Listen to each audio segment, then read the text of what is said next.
Welcome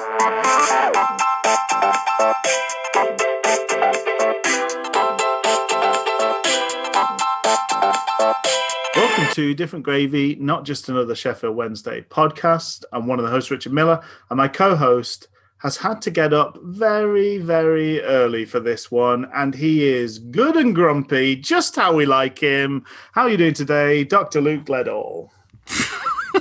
I don't know if I can muster the energy to be grumpy today. Oh, wow. I feel like I'm just going to really let you down, much like Sheffield Wednesday. You're aspiring to grump. I am. I do aspire to grump. And this is a Sheffield Wednesday team who aspire to slump, because a slump implies you had some form to begin with. And very much beyond this absolute shower.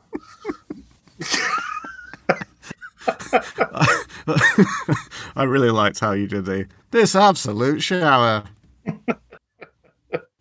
Maybe I'm more grumpy. I don't know. Maybe I'll bring the grump and you'll bring the sleeps. It's going to work. It'll work out. So we're ready to we'll move bring on. The glumps, and Wednesday will bring the slump. Yes. Yeah, we can move on. Let's get right into it, right? Breaking hoo-hoos. So I've got to admit, hold my hands up here. I was unaware that this was a 6 p.m. kickoff midweek. I was completely taken by surprise by it. Due to some work my neighbours were having done, I had to sort of decamp to somewhere else for the working day. And I honestly didn't know the game had kicked off until I got a score update about us going behind. So I might have to lean on you for some of this, but I believe you were fairly distracted yourself, as can be the case with these midweek matches. Yeah, a lot of things were going on, but I think really a lot of my enthusiasm kind of sapped. I'm wondering if you... So, Richard, it wasn't your case that you learned of this game thanks to me texting you about Oh Dear Lees? Well, it was all the same sort of moment, really. Yeah. There was the Oh Dear Lees. There was the flash scores. I also sent you a picture of me pausing it at half time with Tom Lees walking off. Yes. And me sending you a picture of me giving him the finger. Yeah. Which was, to be honest, it was apt, wasn't it? I think in amidst a season full of howlers and errors, Tom Lees really went above and beyond to make his mark on the the biggest balls up of the season, and that sort of Cruyff turn / dummy when Bannon played the ball back to him that he completely seemed to misjudge the pace of, got caught out by Andre Ayew, and then shoulder to shoulder with the 5'9" Colossus, crumbled under that mighty frame, and Ayew was able to just sort of walk into the box and wait till Westwood committed enough to make the pass viable. It was a real out of nothing self-inflicted issue from the former captain Tom Lees. Was there? So I've caught up with highlights. I think the long version of the highlights was about 9 minutes long, which maybe speaks to the quality of the game as a whole. Normally, those long version highlights can be as many as 15 minutes, generally around 12, 13 minutes. But this was They kind of ensconce themselves in the teens, don't they? Usually. Yeah. Was there much to shout about? I'm looking at it looks like a fairly even game in terms of the stats. This possession is nip and tuck. Number of shots is the same. Pass success rate was the same. So, the sort of howling error makes a big difference there. You saw, I really felt that prior to that, the only kind of great thing to shout about was a really, really decent hit from Leon Shaw, from Shower. Shower got some power behind it. It was a good effort, wasn't it? It was one of those where it sort of beat the keeper, but somehow the keeper almost got a second bite of it and clawed it away from being in. Because because it was very fast. It sort of went past his initial reaction, but he managed to kind of form some sort of backstop, which was effective. Having only watched the second half, I thought he looked awful, Liam Shaw. So did he have a better first half, or was the shot the kind of surprising highlight of another ho-hum appearance? I thought he was okay. I thought he was all right. I thought he was probably one of the better players for Wednesday that day. I'm still not convinced of where he is in his football career and where he is for Wednesday and the current situation as to how he performs in that situation. But I mean, outside of that, it was fine. I just thought second half he just looked disinterested and low, very, very low energy. I don't know whether he kind of shot his bolt in the first half, but he does seem to have stamina issues, which is sort of worrying for a guy who should be sort of full of boundless energy, you would think, with his age. A young athlete, that's sort of when you're supposed to be kind of full of the joys of things. But frequently, second halves just seem to be a bit of an anathema to him. The second goal was also pretty disappointing to concede. Connor Roberts came on for Wayne Routledge, and then almost, in fact, it genuinely seems to be the same minute after he came on, he showed a sort of modicum of invention to run from deep and put himself in a position to receive a long ball forward, which nobody reacted to in our whole team. He then had a free, completely unencumbered by any interest from a Sheffield Wednesday player, had the position to cross the ball, and was rewarded in our panic with Bannon marking the only Swansea player in our box. So Fulton had a very, very easy time nodding in at the far post. Notable in terms of team selection, Westwood was back. I don't think he could have done anything with either of the goals. Did you feel like it was a welcome presence other than that? Or, I mean, it feels like one of these games where they had the quality to make their moments count. And once again, we were lackluster in our moments and probably didn't punish the mistakes and opening, make the openings we had count.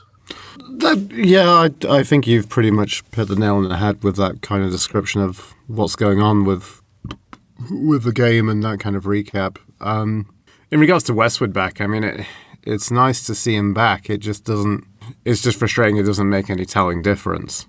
No, really. Like, I don't know. Like, it feels like there's, unfortunately for Wednesday, it feels like there's a telling moment where we kind of think, as Wednesday fans, what is the base average rate of a goalkeeper? Like, if we put an incredibly bang average goalkeeper. Well, if you put a scarecrow in the middle of the goal. Right, so I think it's kind of every situation is given for or against that, really. So, yeah. But I feel if we had, the equivalent of a living Wurzel Gummidge in the sticks for Wednesday, then it would have been better than seeing some of the situations we've gone through with Wildsmith and Dawson. Yeah. And then I think even bringing back in Westwood, which is welcome, I think it's felt very much like an interruption. It's felt like some interruption because there hasn't been a defined goalkeeper. And if there hasn't been a defined goalkeeper, then you've not had a situation where it's like, you've got a good, decent number one and then a reliable, number two goalkeeper, so to speak. Though, let's not put it past the Wednesday squad naming department to next season maybe just name the goalkeepers 1, 2, and 3. Like they're Dr. Seuss's things or something.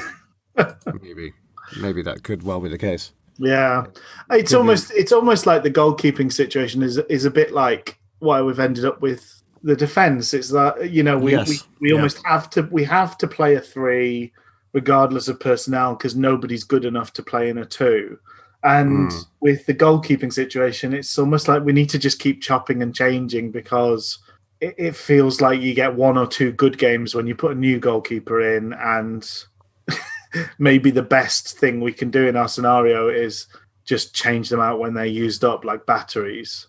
Like, oh, this one's gone bad again. It started laying in 4 goals. so we need to put in a new one. But they're not. It's very poor quality. I think I remember buying from the pound shop, like when I was a student, a kind of false economy kind of thing of buying very cheap batteries for my MP3 player, in fact. Ooh. And just on the basis that, these are, these are not good batteries, but I can sort of use 10 of them in the place of the cost of buying an expensive battery, and probably over the course that is slightly better value. Your man Duracell. Yeah, Duracell. One of the big boy Duracell bunny.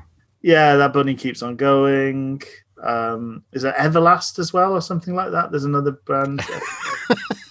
Oh, that's Everlast, either the boxing, the boxing. Yeah, it's not. Yeah, boxing sportswear brand, or the rapper who is in House of Pain. Yeah, you can bring in the guy from House of Pain. He gives you a bit of juice. He's actually not bad at goalkeeping. You give him a couple of games, he starts letting goals, change it out again. So yeah, just this knowledge that this is we've got poor quality options, and the best that we can do is sort of cycling through them. I think I'd like to make an analogy here. We're jumping ahead. We got some more news and we got some more stuff to talk about, but that feels a little bit just kind of let's just peek ahead. Did you feel a little bit like looking at the lineup today in terms of the striking options? Because I mean, we did kind of cycle the striking options. We did. I think at some point the roads that has mainly played for Sheffield Wednesday came back. I can't quite pinpoint when it happened, but that guy started playing again instead of the goal scorer guy. I don't know when that. Yeah, as I say, I don't know when the handover happened in this particular sort of version of the Prestige, but.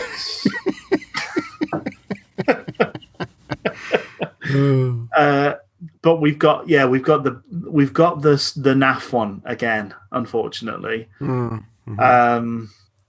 The one who's completely ineffective when he doesn't have the ball, when he does have the ball, and when the ball falls to his feet in the box, he can't do any of the things.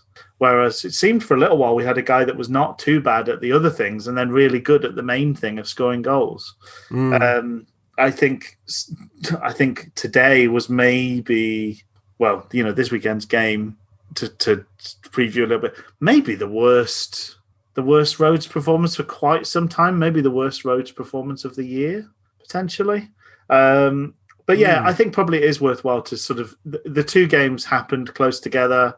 There are some parallels, probably worth moving forward to that. But in the meantime, we do just want the other bit of news, which is quite worrying, really, is that Darren Moore, having made his way back to the touchline for the Swansea game, felt unwell again after that match, and now seems to be very poorly with the effects of COVID, to the point of having pneumonia and blood clots on his lungs. So that sounds horrific, and just, I suppose, thoughts go out to him and hope he gets well soon.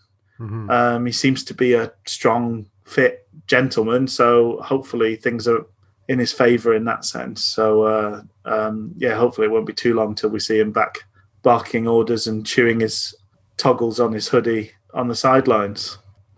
I hope so, yeah.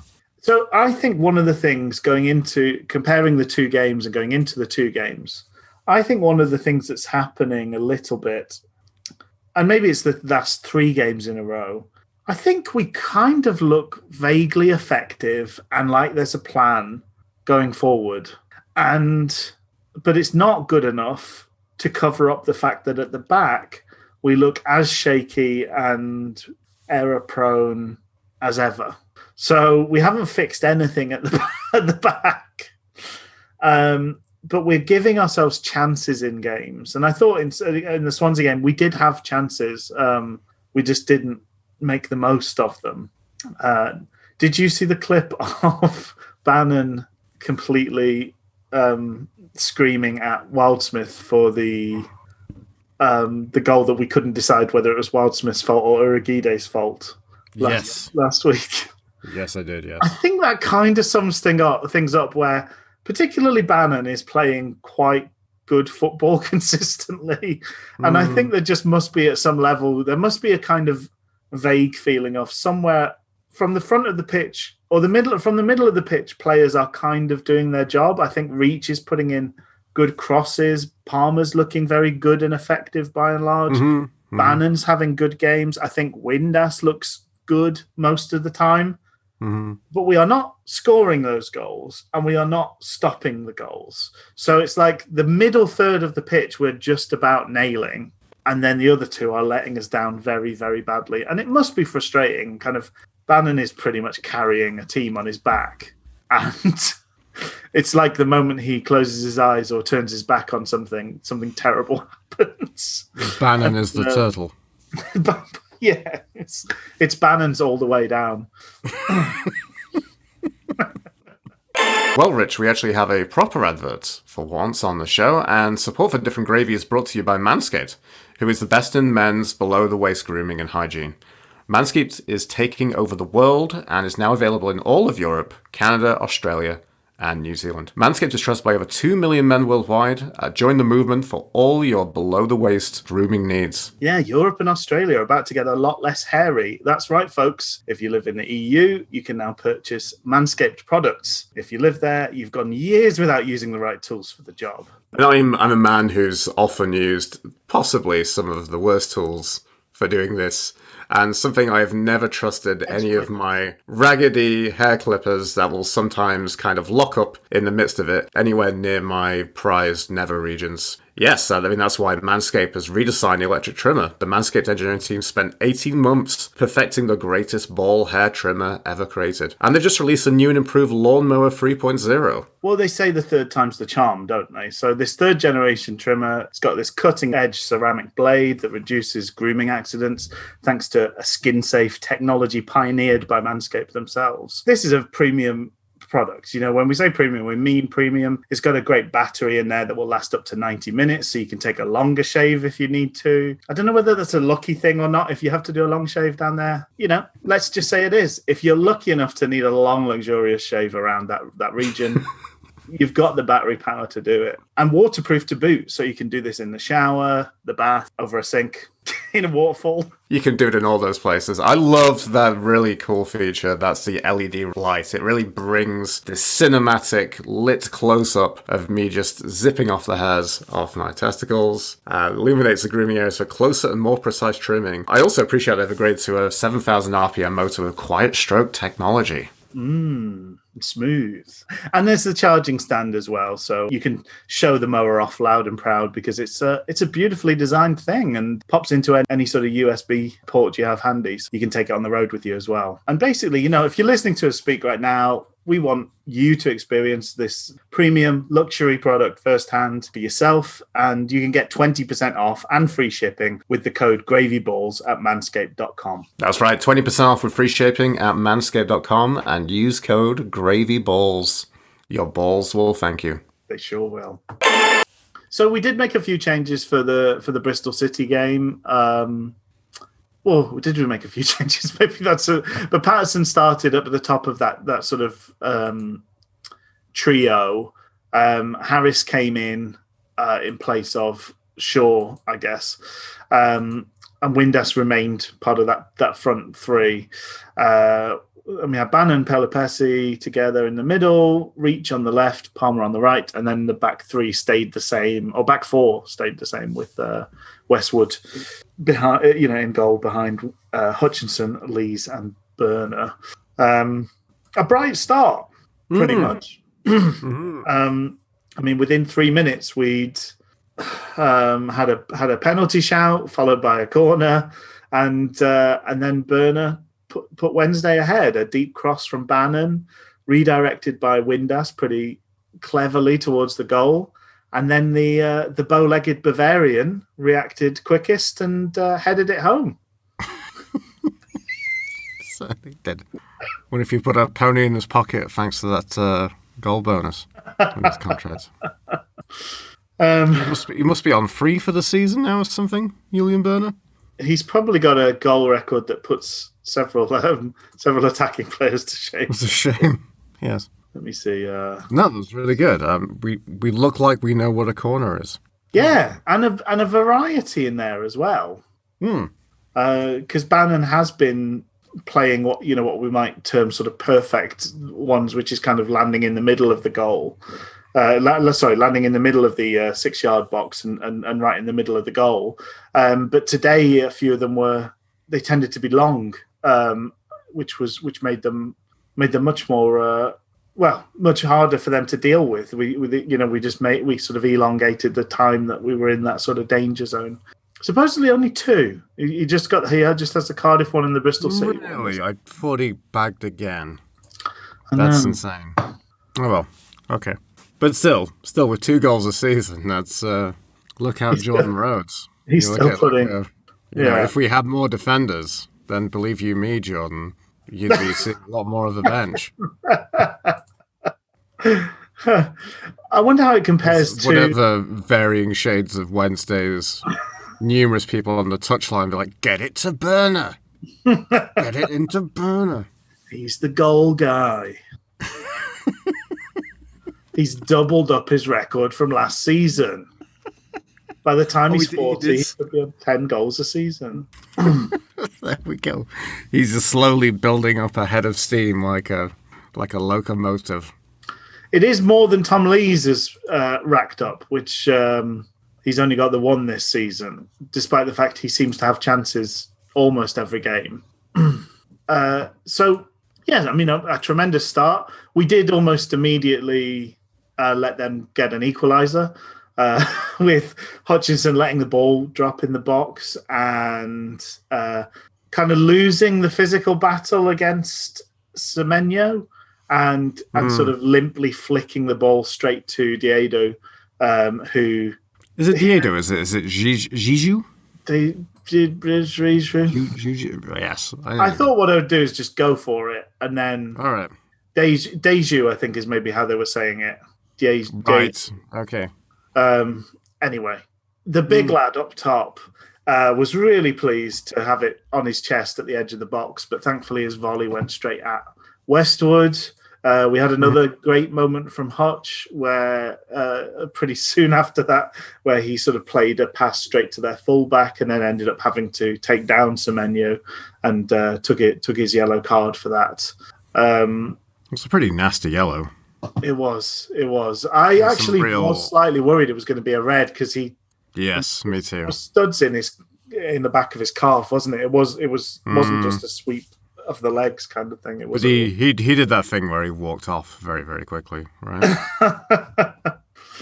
Yeah. No, I thought. I was. There was just that moment because the ref moved over really quickly as well, and there's always that thing when they act quickly. They're more likely to make a kind of big decision, I think. Sorry. 20 minutes in, then there was this moment of pure madness from Henry Lansbury. Lots of our nice things, particularly in the last few games, but also just as much today. It's combination play between Windass and Reach and Bannon. A lot of the good things come out of that group of players working together, and this was one of those times. So Windass and Reach put Hunt. Windass and Reach sort of combined. Reach put Hunt on his backside and whipped in a really decent cross. Unfortunately, the man in the middle is Harris, who tries his best, but obviously didn't amount to much. But the ball broke to Patterson, who kind of whiffed his shot a little bit, but hit it into the ground and created this almost sort of bouncing bomb type of effort that goes right over the top of the goalkeeper. And it was hard to tell where it was going to fall, I think. It might have hit the bar and gone straight up in the air or out, but it also might have come back into play. But Lansbury sort of panicked and made sure by sort of flicking it over the bar with his hands. He really tucked it onto the roof of the net, didn't he? He did. And again, I was a little bit worried that the referee was going to bottle it. He took a long time thinking about it. He spoke to the linesman at some length. But eventually, I think he did make the right decision in sending Lansbury off and giving us the penalty.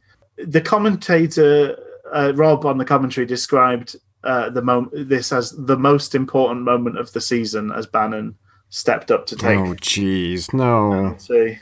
And oh no, I missed that completely. Bannon. Can we just? Go on. Sorry. Go. You go.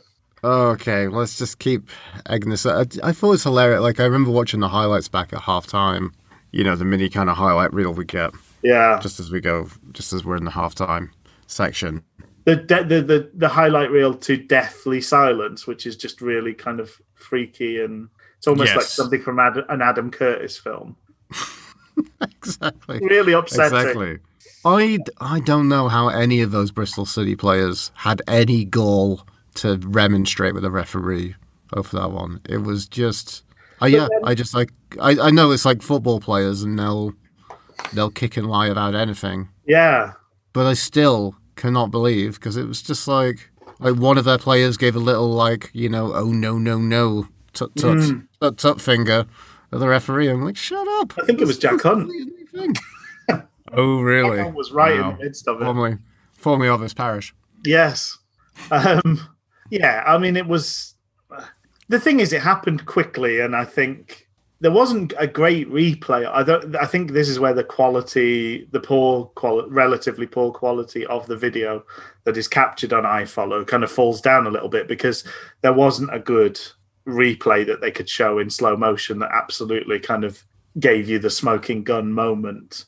But I think when you look at the physics of it, Lansbury has, his involvement has to be a telling one, because I think it just looks like it was going to sort of hit the bar and drop down, or bounce back into the box under its own steam. But unfortunately, so this could have been another Cardiff in some ways. I think it felt that way, because it felt that way from my notes. I'm like, Burner scoring really early on from a corner in like the 3rd, 7th minute, whatever it was. This is very much shades of Cardiff, and then we felt on the front foot. Looked like we were creating a lot of chances. It had feeling it was going to be like that for a short while, I must say. Well, we had 20 shots today. Jeez. It's yeah, but anyway, so I mean, chief amongst you can't get a better chance than a penalty, and Bannon translated all that pressure of this important moment in the season into, frankly, a pitiful spot kick. It was. It is. He got barely any sort of weight to it, and it wasn't right in the corner. It was kind of middling and just easily saved, and kind of, if you're looking for a moment that sums up the season, I think between Tom Lees deciding that he could dummy that ball back to Westwood when it was barely moving midweek, and Bannon missing the penalty, I think you've those are your two. You've got two very, very good contenders for summing up this woeful season in the history of Sheffield Wednesday. Bannon nearly made up for it sort of 5 minutes later with the first of his mazy hazy runs, beating sort of 3 or 4 players on the edge of the box, cutting in, and then squaring himself up against the goalkeeper, but unfortunately putting it wide with his right foot as well. Quite kind of bold to take it on his right foot, but it was a nice little moment. Yeah, it was a majestic run. He ghosted past 3 or 4 City players like he ate a Super Mario star, but then it weared off for him to stroke it wide. In fact, I would like to play that highlight back with a and then the or whatever this the judgery back to earth moment as well. But I mean, my notes are chance after chance. That's the thing. So 36 minutes, great switch from Hutchinson, some hustle from Reach, because I think the defender got the ball, but Reach took it off him and came out of the corner with it. he played it back. Windass dummied, and Bannon whipped in a first-time deep cross, and we almost had a wonderful volley from Palmer. He was on the full stretch. There's no, I don't think you couldn't call this a miss from Palmer, but he hit the sort of corner of the post and crossbar with his volley on at full tilt. That would have been another goal of the season contender, I think, if it had gone in. 38 minutes, we had a Windass sort of shotgun cross, almost tapped home by Patterson. 43rd minute, another great chance as the young Steve McLaren puts another good cross in, this time to the near post. Windass does well to get some direction and power into it, but it just sails over the bar. And then there was another bit of corner chaos right on the cusp of half time in the Bristol City box, which anything could have happened from. I've got to say, I made a note about Bentley, the Bristol City goalkeeper, really feeling himself in his flump-coloured ensemble today was Bentley. Taking time, having chats, drawing everybody in so that they had 3 men in the box, then sending them away. Lots of business from Daniel Bentley today. A lot of business. And I mean, we obviously, so that rule has gone about having the ball in your hand for a certain amount of time. Is that right? I thought it was still there vaguely, but there were moments where he must have had it solidly in his hands for over a minute, on several occasions. He really, really was enjoying the spectacle today. The greatest showman, Daniel Bentley. Any other thoughts? That's me for the first half, really. Any other bits and pieces that you want to pick up? You've covered a lot of what I've got here. I don't know what else I was going to say. I actually had a lot more notes in the first half, and then the second half just kind of teeters off into nothingness. The only other question, sorry, just in terms of Bentley, was it more Wambar or Flump? That's the only thing. I knew it put me in mind of some sweet shot fare. Wambar. More Wambar, do you say? Yeah, because it was quite pink overall, wasn't it? Mm-hmm. Yeah. The bit of nature of Wambar has a very much the stylistic of a graphic stylistic of an explosion on the front. Yes, yeah. So there you go. Okay. So I just sort of said, in summary of the half, great half going forward, a bit shaky at the back. We did have some moments at the back. We touched on the Hutchinson one. I think Burner had one that was a similarly kind of anything could have happened. But and this is the future damnation of this game this is a game we should be winning all day long. Yeah. In this situation, so there's this situation. Let's look at all the factors here. There's a very, very slim hope of trying to do something. We should want this a hell of a lot more than Bristol City do. Yeah. Bristol City have absolutely nothing to play for. Bristol City are way out of form and out of sorts. Bristol City, I'm just going to keep going with this. Nigel Pearson is an incredibly strange appointment for Bristol City. Yes. Now, I've made all these notes about, I don't get Bristol City. They're very... Are they too close to the Midlands for you, Luke? Possibly, but I think it's just... they're too close to mid-table chaff. I think that's what it is. I think there's so much mid-table chaffery in the Championship that I can't really get my head around what these teams are and whether they actually have... I think any team that's trying to be vaguely competitive is probably going to look a little bit like Bristol City. But I mean, Bristol City were a team who were going and vying for the playoff and being this kind of playoff promotion contender in previous series and assembled like a really great little squad with some very talented players. And then they seem to do a bit of that kind of Brentford rejuvenation of selling on players for big wedges. Yeah. Which gave them some ability to go and do other things in the transfer market. And I was looking through the team and I was looking at their bench because I was like, I don't know what the transition is with them. They've got a lot of youngsters. I think you heard Jeju. Yeah, Jeju. Jeju up front, who's I think a fairly kind of competent Championship forward. But I mean, if you take a step back from that, I think they were looking like a 4-2-3-1 from what I was seeing on FlashScore. The three players they had there, they had Semenyo, they had Bakinson, and I think it was Pearson, all basically with an average age of 20. Yeah. And pretty much nearly all of them have come through their academy. And they were okay, but it just reminded me a lot of us under Lukai. Like, we're going to play some youngsters. Our academy's okay. I thought, for me, this is the second or third time I've been quite impressed by Masengo. I think he's a pain in the backside, but I think he's the sort of guy that you would relish having on your team. I think he's when he's your pain in the backside, he's probably a real fan favourite. And I thought Bakinson, I thought he looked good all game. I thought he looked really comfortable on the ball, made time for himself. I thought they all looked average. But then you've got to remember they were down to 10 men from 21 minutes in. Yeah, I know, but I mean, we still had, even before then, I didn't know, because that was the interesting thing. I mean, it could have, I accept that it could have heavily disrupted their makeup and style and design today, but I didn't really see anything of any great merit, and that's the thing that kind of really upset me with, well, the result. But it's just, I never saw Bristol City scoring, or I thought they looked very toothless going forward. Like, I know at one point, I think in the second half was just incredibly average.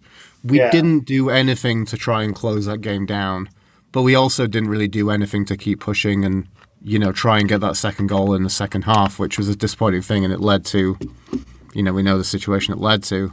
But, like, just Bristol City looked very, very average. Like, I don't know what their mentality is. I don't know what their tactics for things going forward. Nigel Pearson's a strange appointment, I'm going to say, but I think they're a bit of a strange club. They will probably say the same thing about Sheffield. There's probably other teams that, the nature of what it is and what we look at. I think it just seems like, I recognise there's the 7-8 teams at the top and there's 7-8 teams at the bottom. And that's kind of in the DNA and what you kind of see, how they struggle or how teams do really well. And there's probably like a nexus, which is probably slimmer than what I've said. I don't think it's 8 teams. I think it's probably about 5 teams, which are just like, they're qualified enough to get to a certain table of mid-tableness. But I didn't see any great talent or great quality, which is the really heartbreaking thing about this game. So I don't know. It just, everything about Bristol feels a bit left field. And I wholly understand and granted that I'm a man who's had 4 hours sleep to get up and watch this game, to cover it, for doing this podcast, which, I don't have to do this. I don't have to do this. See, but also we don't have to move we don't have to have a royal funeral like at 3:00 in the afternoon or whatever it is, and we don't have to move all football because of that, and we don't have to have a second silence. The royal family. Sorry, I wanted to stay impartial about it, but it's just, why is it still a thing? I love how Bristol City was so average that it's made you angry about the royal family. That's really quite a journey. I mean, I wouldn't disagree with you. I mean, I think the frustrating thing, looking at how many teams have actually impressed us, we've been rubbish against almost everybody. But how many teams you come away thinking, actually that's a good football side there. I mean, obviously Norwich, and I think maybe Watford in some ways, but Watford, it feels like they spent the whole season kind of doing what they did against us in the last game, which is kind of cruising with a feel that there's maybe another gear there, but not getting to another gear, never having to do it. And I feel maybe what we could do to kind of, just as a brief kind of interstitial moment within this podcast, what we could probably do is we could probably just go through the table and probably just say, have any of these teams impressed us? And I'm scrolling through the table and I'm getting up to about the midway mark. Probably maybe Luton. Maybe I'm getting that far to get to Luton at 13th spot to say. But then, there was a lot of those moments were against Luton of our own doing. Yeah, but they're a team who I'll give some kudos to. Basically, Wickham are poor. Rotherham, I don't know if Rotherham really impressed me at all. Derby are terrible. Birmingham aren't very good. Coventry aren't particularly great either. Huddersfield are woeful. Yeah. Huddersfield really should be relegated. They're a really awful side. That was that loss, when we went away to Huddersfield and lost 2-0, and it was the most pedestrian of performances from Sheffield Wednesday. See, this is a difficult thing. You can say, we will always end up saying, Rich, I think, by doing this podcast, is like, I think every week we can say, in this poor season, this is a season-defining moment. Like, I get your point, but like, there are so many games where we just forgot to turn up. Well, I mean, I think part of my sort of closing thoughts on this game is that what's been so frustrating is we've almost had the same games again and again. So we've made the same mistakes in the same bits of games and made changes when we don't need to make them, whether that's ahead of the game or at the start or during a game. Today is a classic example. We've probably seen this game 7 or 8 times this season where we look good enough on the front foot to completely keep them in their box, but we're rubbish defensively. There's no magic bullet. We've had the most defensive grind out manager in English football for 10 games, and he still couldn't get us to keep clean sheets. This is a terrible defense with a bad set of goalkeepers. There's absolutely no argument there. It's like there's empirical evidence in several different test environments that shows this is a shoddy, awful defense. Doesn't matter who you put in there, they're all bad. Okay? But we're good enough occasionally. We have Barry Bannon. He's a sublime footballer. Adam Reach is not bad on his day. Liam Palmer works his nads off and can cross a ball. And when those three are kind of playing, we can keep a team quiet and keep ourselves on top. What is so frustrating is we do that for 70 minutes and then go, do you know what? Take off the other players that are working and throw on the odds and sods that we've got on the bench, and then it falls apart. And we have seen that. I mean, maybe 8 is an exaggeration because we've had a bad season, but I would say comfortably there's been 6 games where we've done that. Nobody looked tired to me today. I did not think we were dropping off. I didn't think levels were dropping. Why did we make subs? We made subs because it's when you make subs. If you haven't made them at 65 minutes, you make them at 75, and that's what you do in football. There's no good reason for those subs to happen. And we lost the game as soon as we did that. We took off our only target man and the busiest player on the pitch. I thought Harris, typical of Harris, had a very busy game where there was lots of things he should have done better, but at least he's busy. Andre Green is such a good attacker that I am disappointed that it's not Liam Palmer when he gets the ball. They kind of look similar. They got the same spiky kind of hair.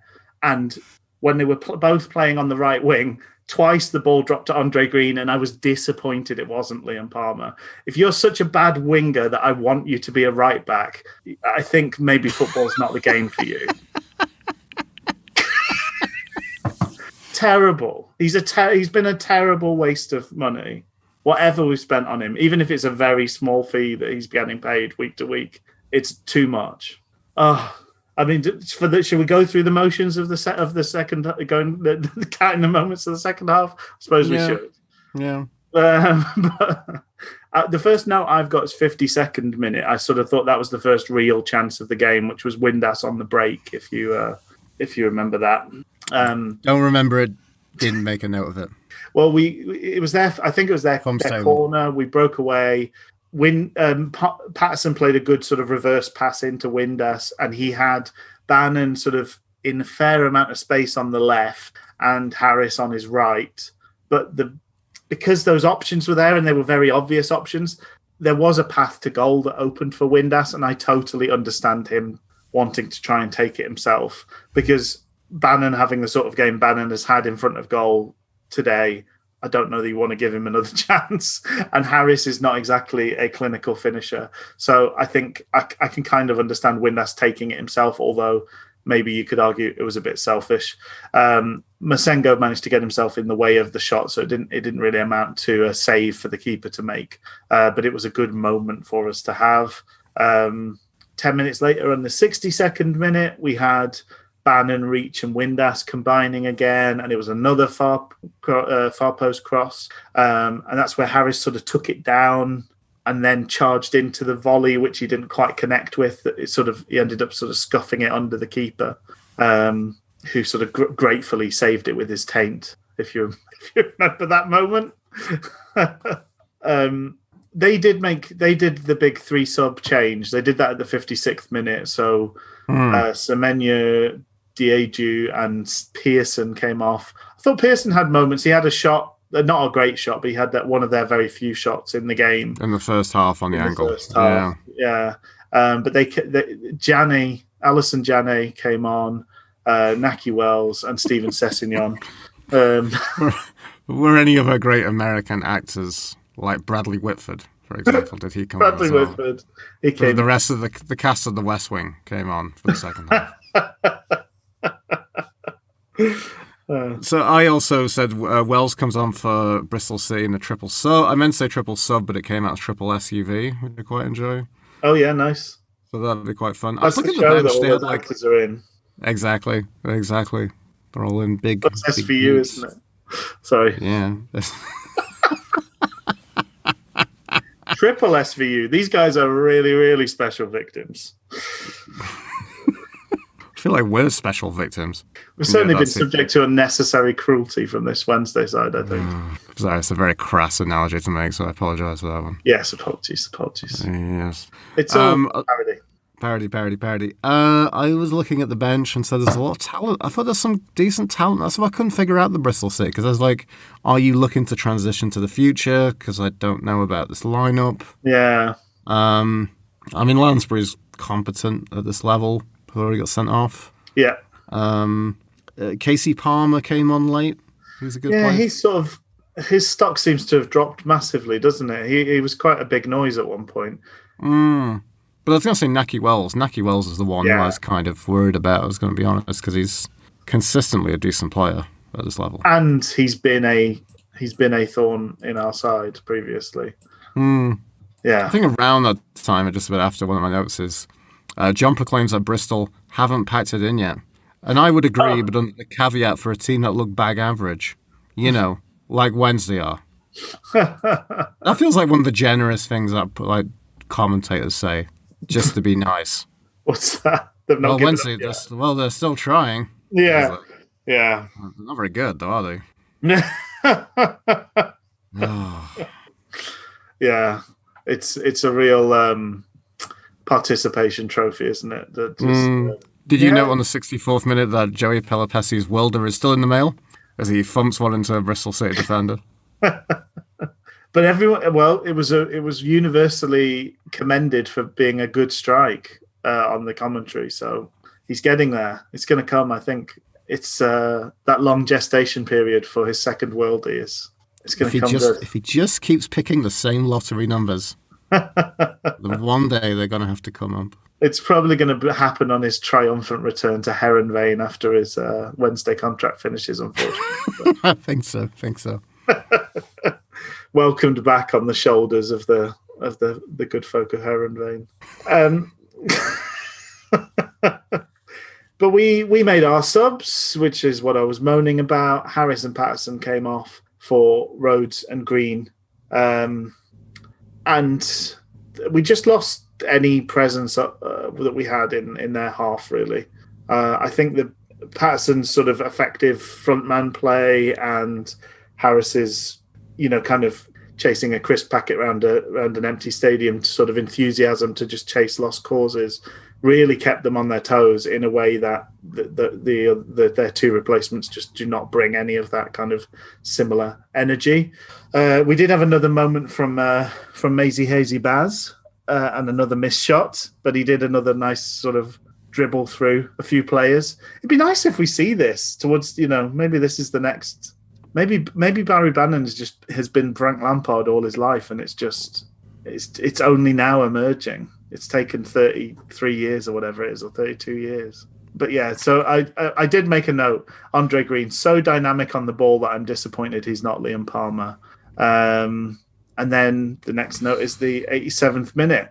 A great goal by well, I know you disagree on this, but this is my note. But a great goal by Bristol City standout player Barkinson. A great strike, but no pressure, and bad subs hurt us again. We never learn lessons, and it's the same mistakes cost us again and again. We take off our best target man and our busiest attacker. Suddenly the ball doesn't stick, and we don't press people in midfield. The last note I have is 94th minute.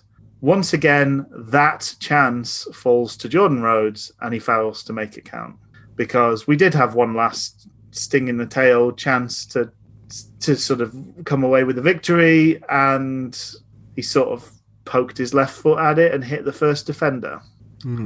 That's it from me. Notes wise, anything else to pick up? No. I've talked you into a slump. It just felt we needed Ron Howard to come in and be like, and that is why they're getting relegated.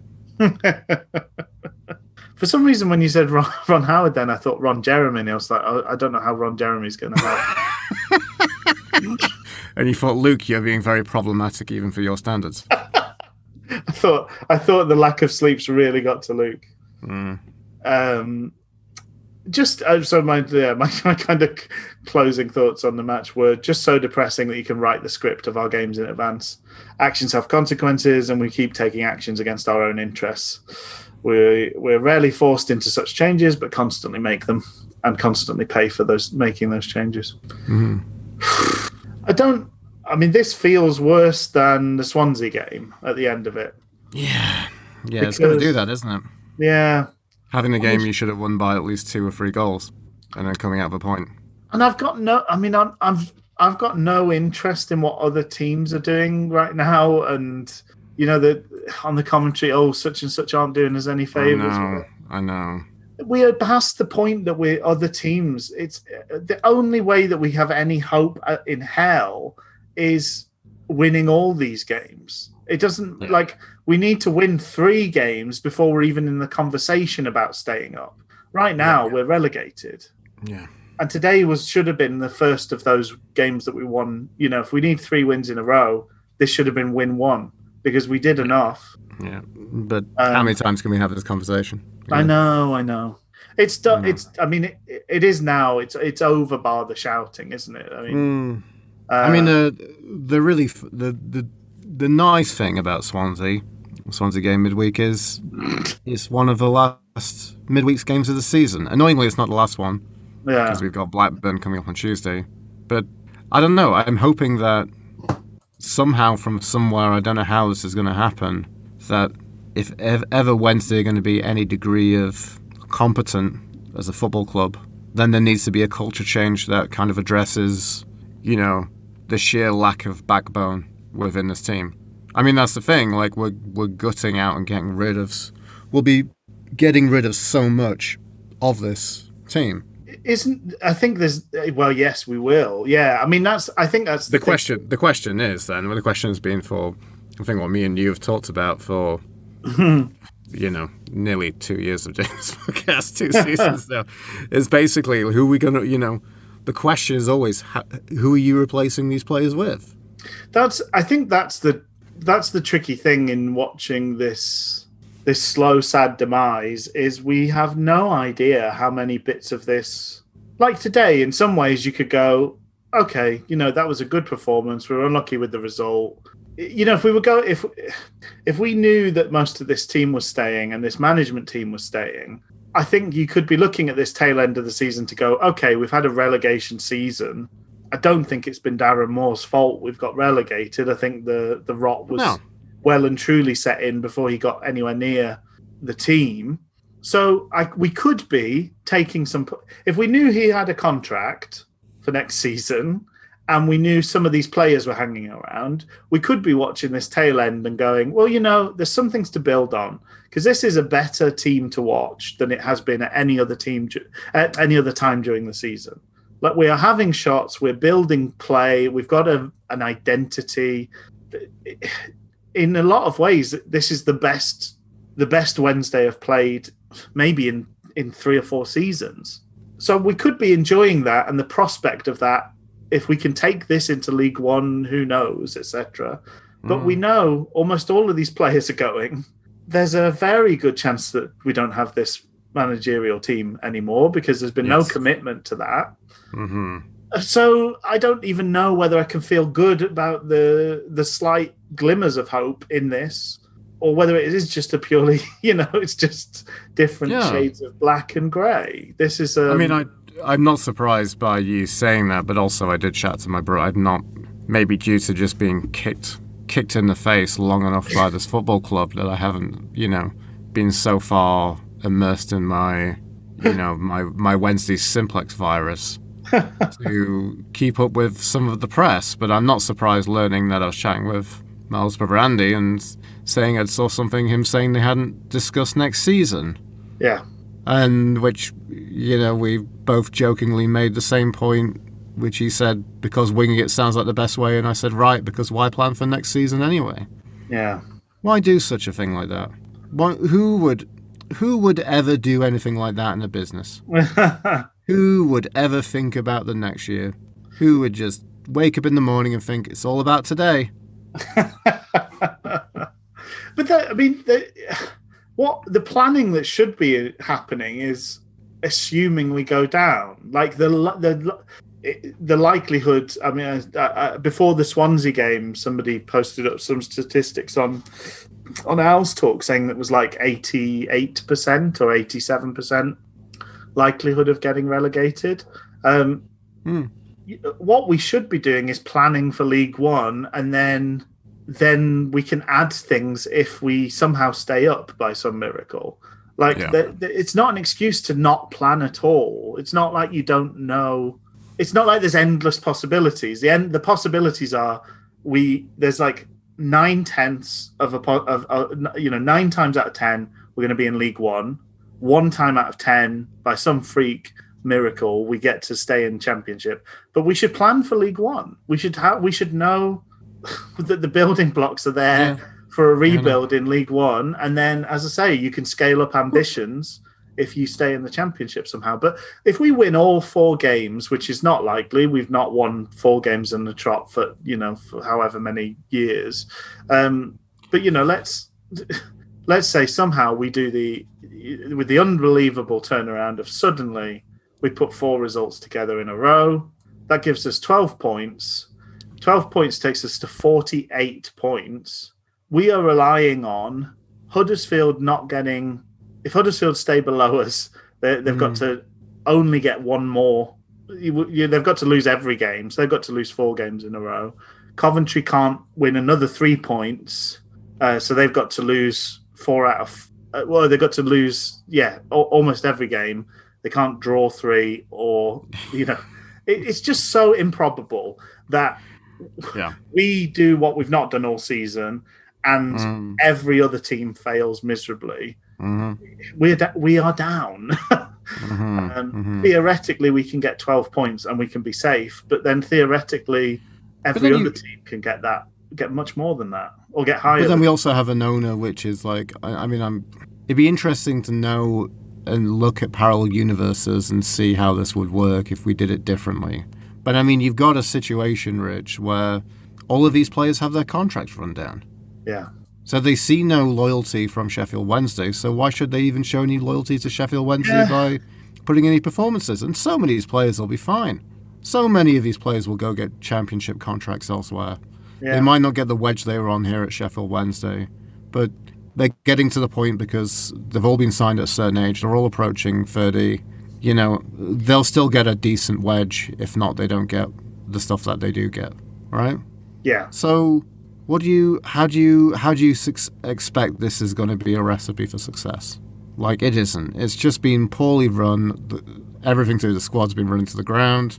The thing I find interesting would be, like, if me or you were promoted with a chairman as, somehow would be chairman of Sheffield Wednesday. Yeah. I'm sure what the thing that seemingly would happen is, I would talk to you or you would talk to me and be like, how's it going? And then you'd probably say in confidence something like, God, signing players is a lot of work. It's not like Championship Manager. It's not like Football Manager. Yeah. It's not like you just click a few buttons and you put the offer in. There might be a bit of haggling. But it seems to be every transfer seems to be, from everyone who seems to work in football, seems to say, from any of these documentaries that transfers seem to take a lot of work. Yeah. And we're going to have to do, I don't know, 15 of them? Yeah, easily.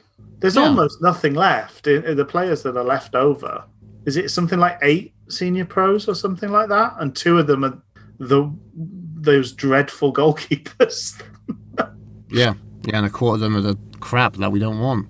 And who else have we got? We got Iorfa still in contract, Luongo still in contract, Bannon still in contract. I mean, some decency there, but questions of that if they want to join us in League One. Is Luongo still fit to keep playing football? Yeah.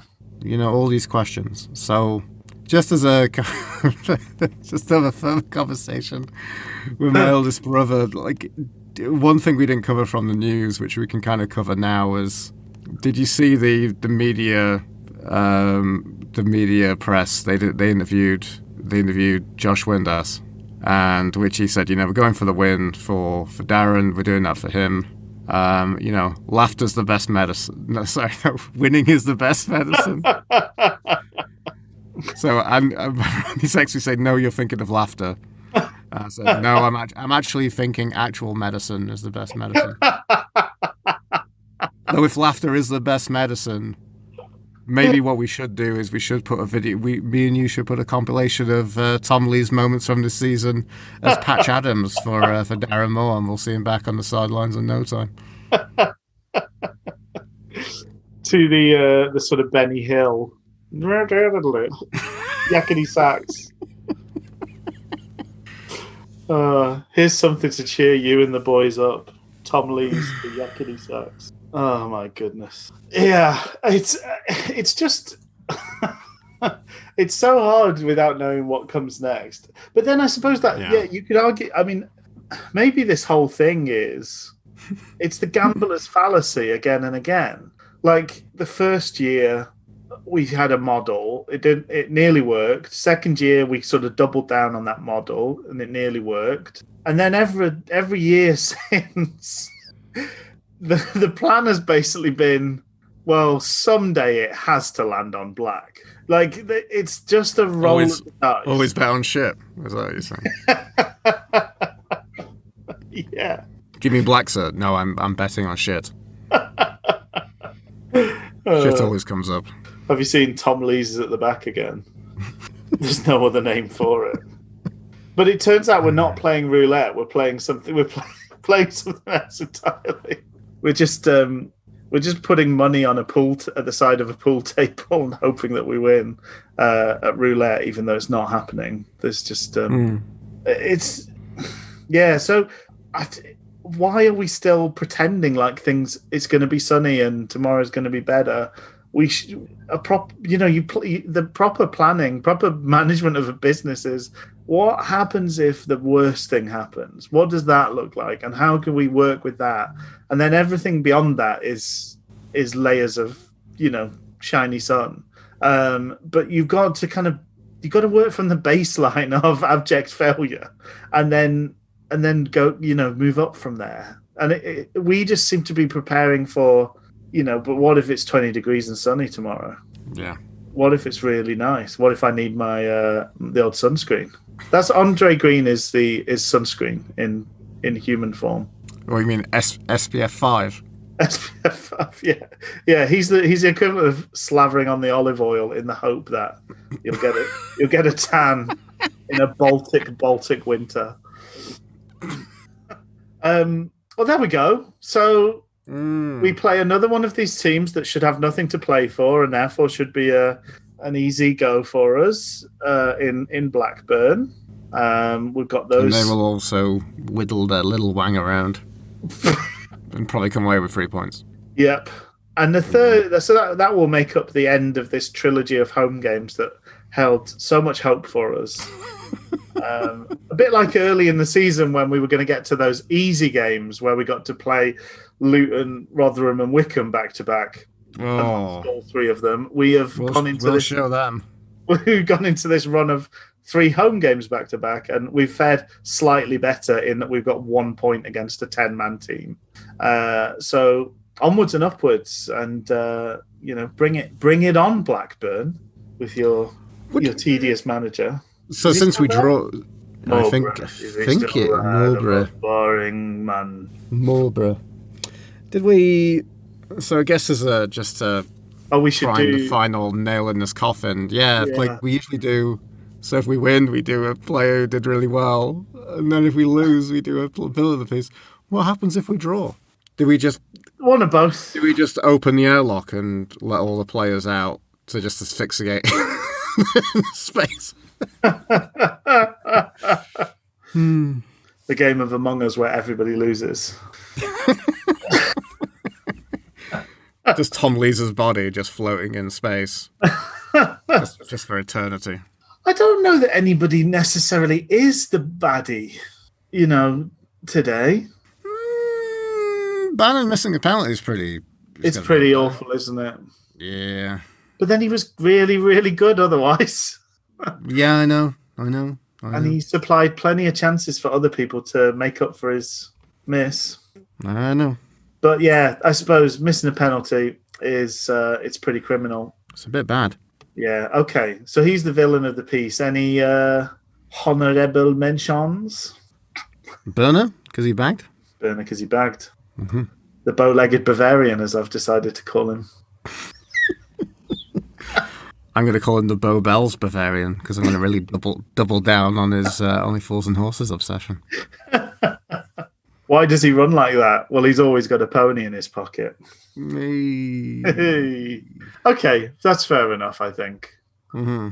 Kudos to your boy Burner. Kudos to your boy Baz. And with that, we will say cheerio. There's still, where there's light, there's hope. We could win these 4 games in a row. We could turn it around. It could happen. It could happen. It won't, though. But it could. I mean, we've gone months without producing as many chances as we produced today in points of this. Mm-hmm. We just got to. That's almost there's a Rhodes paradox in that when he plays, we don't get the chances that you'd expect him to finish, and then when he doesn't play, the game is littered with chances that you would expect him to just lots of chances for Rhodes there. Yeah, it's some imagine George just watching, being like, "If I was on the pitch, I finished that one." No, it is a nice Mars bar, actually. Thank you. Yeah. I'm enjoying the Mars bar, but I would like to be on the pitch, on the football. I bet Kachunga's thankful for social distancing because he can sit under the stand. Doesn't have to listen to Jordan Witter on. So, could we... I wonder if we could go back to Kachunga being the guy that we throw on unnecessarily instead of Green for a little while. Maybe just start him. Maybe. I mean, we seem to be struggling with the second... We're struggling with the second striker outside of Windass, right? Windass has firmly nailed his... he's gone up to the team sheet and written it in permanent Sharpie, hasn't he? He certainly has, yeah.